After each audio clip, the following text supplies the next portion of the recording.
Beleza? Então, no slide de novo, você pode acompanhar aí o quê? Como que você pode proteger essas informações? De que forma você tem para proteger? Quais são as formas que você tem para proteger essas informações? Algumas, como nós já falamos aqui. Só que a grande maioria dessas formas se resume a um conjunto de software. Você pega programas, instala nos computadores, e esses programas vão te ajudar a verificar o que as pessoas estão fazendo, o que determinadas pessoas estão acessando naquele conjunto computacional, quando estão acessando, que dia, que horas, né? E, enfim, guardar um histórico do que aquele usuário ou aquele conjunto de usuários está acessando daquele conjunto computacional. Isso te dá base para que você possa, então, auditar o teu sistema.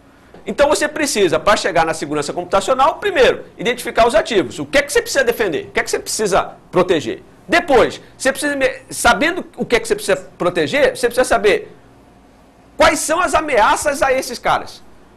Ah, eu tenho uma ameaça... E veja bem, às vezes a ameaça não é nenhuma coisa que você possa prever. A ameaça pode ser uma descarga atmosférica, uma descarga elétrica, pode ser uma força da natureza que você não preveja. Uma descarga elétrica, né, pode causar uma sobrecarga na energia lá da tua empresa, na rede elétrica, e estourar lá um computador, estourar um servidor, estourar um no-break, queimar e etc.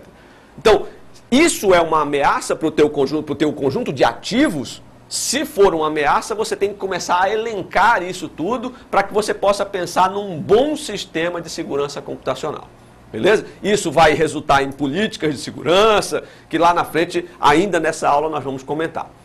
Bom, além disso, como você pode ver aqui, o terceiro item que a segurança computacional precisa identificar são as vulnerabilidades, ou seja, nada é 100% seguro. Como eu disse, se for 100% seguro, tem que estar desligado dentro de um cofre, embaixo, no fundo do mar.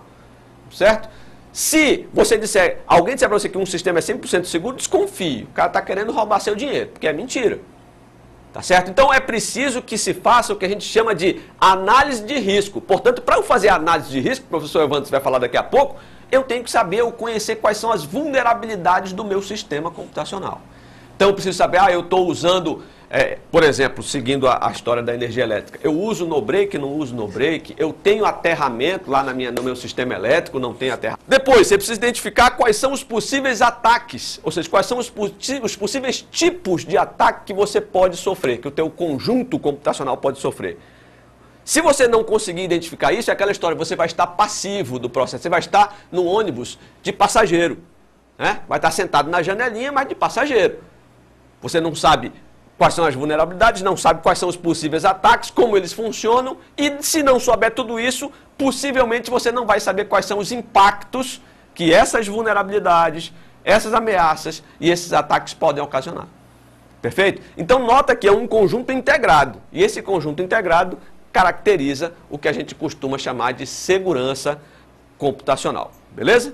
Vamos para o próximo slide então, onde a gente vai ver aí a relação entre ameaça, vulnerabilidade e ataque, porque são coisas bem intrínsecas, né? Porque olha só, uma vulnerabilidade é o quê? É um possível ponto de falha no teu sistema. Vamos lá, eu tenho meu sistema de correio eletrônico. Então, possivelmente ele pode ter um problema na hora em que recebe os e-mails, porque ele não checa o DNS reverso da máquina que está mandando. Portanto, ele vai ter sérios problemas na identificação de spam. Aqueles e-mails chatos que ficam chegando para a gente, né? Vai ter sérios problemas, mais do que o normal. Isso é o quê? É uma vulnerabilidade.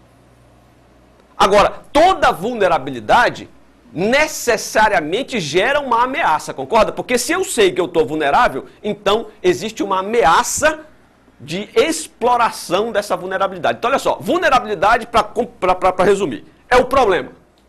Problema em si. A ameaça é a possível exploração dessa vulnerabilidade. Não aconteceu ainda, é só uma ameaça, está no futuro, pode ser. E o ataque é o presente ou o passado, já aconteceu. Ou seja, eu tive a vulnerabilidade, eu tenho a vulnerabilidade, melhor dizendo. Posso ter uma ameaça, e, eventualmente, se eu não cuidar da ameaça e da vulnerabilidade, se eu não souber qual é a ameaça e cuidar da minha vulnerabilidade, eu vou sofrer o ataque, que é o resultado final da vulnerabilidade. Perfeito? Vocês entenderam? Então, olha só, é nesse sentido mesmo. Vulnerabilidade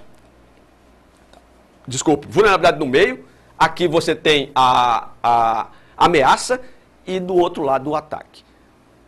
Todas essas três coisas totalmente integradas entre si, beleza? E, obviamente, se você não tiver o controle sobre isso, você tem que avaliar, quer dizer, primeira coisa, se você não tiver o controle, você não vai saber qual é o impacto disso tudo. Mas se você tiver o controle, aí você pode medir esse impacto.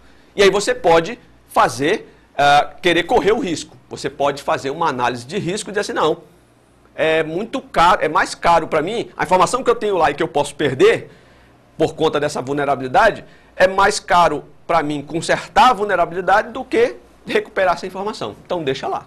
Isso faz parte da gerência de segurança. Qualquer dúvida, nosso fórum lá, não esqueça. Vamos para frente.